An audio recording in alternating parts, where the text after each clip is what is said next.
ആണവായുധ നിർമ്മാണം സംബന്ധിച്ച ധാരണയിലെത്തിയില്ലെങ്കിൽ ഇറാനെതിരെ നടപടിയെടുക്കുമെന്ന് മുന്നറിയിപ്പ് നൽകി US state secretary Marco Rubio. ആണവായുധ ധാരണ 2 മാസത്തിനുള്ളിൽ ആണവ വ്യവസ്ഥകൾ നടപ്പാക്കണമെന്ന് ട്രംപ് അന്ത്യശാസനം നൽകി കത്ത് അയച്ചിരുന്നു. ഇതിൽ തീരുമാനമെടുത്തില്ലെങ്കിൽ കടുത്ത നടപടി ഉണ്ടാകുമെന്നാണ് ഇപ്പോൾ US മുന്നറിയിപ്പ് നൽകിയിരിക്കുന്നത്. വിവരങ്ങളുമായി ഐസൻ ജോസ് ചേരുന്നുണ്ട്. ഐസൻ, എന്തൊക്കെയാണ് വിശദാംശങ്ങൾ? ഇറാൻ ആണവായുധ ശേഖരം നടത്തിയതിന്റെ പശ്ചാത്തലത്തിലാണ് ഇപ്പോൾ US മുന്നറിയിപ്പ് നൽകിയിരിക്കുന്നത്.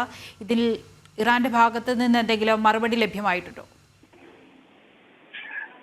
ഇറാന്റെ ഭാഗത്തുനിന്ന് ഇക്കാര്യത്തിൽ ഒരു ക്രിയാത്മകമായതോ അല്ലെങ്കിൽ ഒരു അനുകൂലമായതോ ആയ നിലപാടല്ല ലഭിച്ചിരിക്കുന്നത് എന്ന് തന്നെയാണ് മനസ്സിലാക്കാൻ സാധിക്കുന്നത്. നിലവിലെ സാഹചര്യത്തിൽ ഇറാൻ ഇക്കാര്യത്തിൽ ഒരു നിഷേധാത്മകമായ നിലപാട് തന്നെയാണ് സ്വീകരിച്ചിരിക്കുന്നത് എന്നാണ് പ്രാഥമികമായി നിരീക്ഷിക്കാൻ സാധിക്കുന്നത്. എങ്കിലും ഇക്കഴിഞ്ഞ ദിവസം ബുധനാഴ്ച അയച്ച കത്ത് 2 മാസത്തിനകം ഇത്തരത്തിലുള്ള ആണവ ആയുധങ്ങൾ നിർമ്മിക്കുന്നത് സംബന്ധിച്ച് കൃത്യമായ നിയന്ത്രണം കൊണ്ടുവരുന്നതിനുള്ള ധാരണയിലെത്തണമെന്നാണ് അമേരിക്ക ഒരു അന്ത്യശാസനം നൽകിയിരിക്കുന്നത്. ഇത് സംബന്ധിച്ച് 2 മാസത്തിനുള്ളിൽ തീരുമാനമെടുക്കണം, അല്ലെങ്കിൽ അന്തിമമായ ഒരു തീരുമാനം ഉണ്ടാകണമെന്ന ഒരു ആവശ്യമാണ് അമേരിക്ക മുന്നോട്ട് വെച്ചിരിക്കുന്നത്. അത്തരം ഒരു ആവശ്യം മുന്നോട്ട് വെച്ചിട്ടുള്ളത് ഏതെങ്കിലും തരത്തിൽ 2 മാസത്തിന് ശേഷമുള്ള റിവ്യൂ സമയത്ത് ലംഘിക്കപ്പെട്ടു എന്ന് കണ്ടെത്തുകയാണെങ്കിൽ കടുത്ത നടപടി പ്രസിഡന്റിന്റെ ഭാഗത്തു നിന്നുണ്ടാകുമെന്നാണ് മാർക്കോ റൂബിയോ ഇന്ന് വ്യക്തമാക്കുകയും ചെയ്തത്. നമുക്കറിയാവുന്നതാണ്, യുറേനിയം 60 കൃത്യമായി വലിയ തോതിൽ ഉൽപ്പാദിപ്പിച്ച് വൻതോതിൽ ആയുധങ്ങൾ നിർമ്മിക്കാനുള്ള ഒരു നീക്കം ഇറാന്റെ ഭാഗത്തു നിന്നുണ്ടാകുന്നുണ്ട്.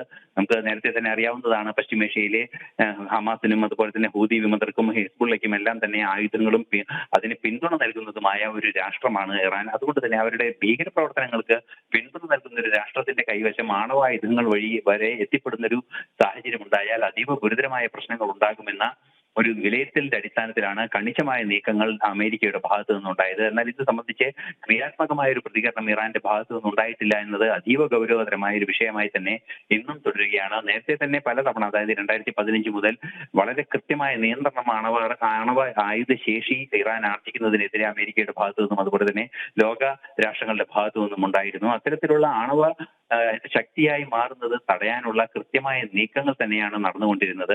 അത്തരം നീക്കങ്ങൾ വീണ്ടും ട്രംപ് അധികാരത്തിലെത്തിയതോടെ ആരംഭിച്ചിരിക്കുന്നു എന്നാണ് മനസ്സിലാക്കാൻ സാധിക്കുന്നത്. തീർച്ചയായും ഇത്തരത്തിലൊരു വീഴ്ച വരുത്തുകയാണെങ്കിൽ കടുത്ത ഉപരോധവും ഒരുപക്ഷെ സൈനിക നീക്കങ്ങളിലേക്ക് പോലും പോയേക്കാമെന്നൊരു സൂചന തന്നെയാണ് ട്രംപിന്റെ ഭാഗത്തു നിന്ന്, അല്ലെങ്കിൽ ട്രംപിനെ ഉദ്ധരിച്ചുകൊണ്ട് മാർക്കോ റൂബിയോയുടെ ഭാഗത്തു നിന്ന് ഇപ്പോൾ ഉണ്ടായിരിക്കുന്നത്. അതീവ ഗുരുതരമായ ഒരു പ്രശ്നം തന്നെയാണ് നിലനിൽക്കുന്നത്. പക്ഷേ 2 മാസത്തിനകം അന്തിമ തീരുമാനം എടുക്കണമെന്ന ഒരു അന്ത്യശാസനമാണ് ട്രംപ് നൽകിയിരിക്കുന്നത്. നമുക്കറിയാവുന്നതാണ്, ഹമാസിന്റെ വെടിനിർത്തൽ സംബന്ധിച്ച വിഷയത്തിലും ഇതുപോലൊരു അന്ത്യശാസനം ട്രംപിന്റെ ഭാഗത്തു നിന്നുണ്ടാവുകയും അത് നടപ്പാവുകയുമായിരുന്നു. അത്തരത്തിലൊരു നീക്കം തന്നെയാണ് ട്രംപ് ഇക്കാര്യത്തിലും നടത്തിയിരിക്കുന്നത്. 2 മാസത്തിന് ശേഷം ഇത് സംബന്ധിച്ച് ഒരു അന്തിമ റിസൾട്ട് വരുന്നതോടെ ഇറാനുമായുള്ള ഏത് രീതിയിലുള്ള നിലപാടാണ് ഇറാനോട് അമേരിക്ക സ്വീകരിക്കുക എന്ന് വ്യക്തമാവുകയും ചെയ്യും. ഒരുപക്ഷെ അത് സൈനിക നടപടിയാകാം, അല്ലെങ്കിൽ കടുത്ത ഉപരോധങ്ങളിലൂടെ ഇറാനെ സാമ്പത്തികമായി ഒറ്റപ്പെടുത്തുന്ന നീക്കങ്ങളുമാവാം. എന്തായാലും 2 മാസത്തിനുള്ളിൽ ആ അന്ത്യശാസനം നടപ്പാക്കണമെന്ന നിർദ്ദേശം ട്രംപ് നൽകിയിരിക്കുന്നു. അല്ലാത്ത പക്ഷം കടുത്ത നടപടി ഉണ്ടാകുമെന്ന് മാർക്കോ റൂബിയോ പറയുകയും ചെയ്തിരിക്കുന്നു.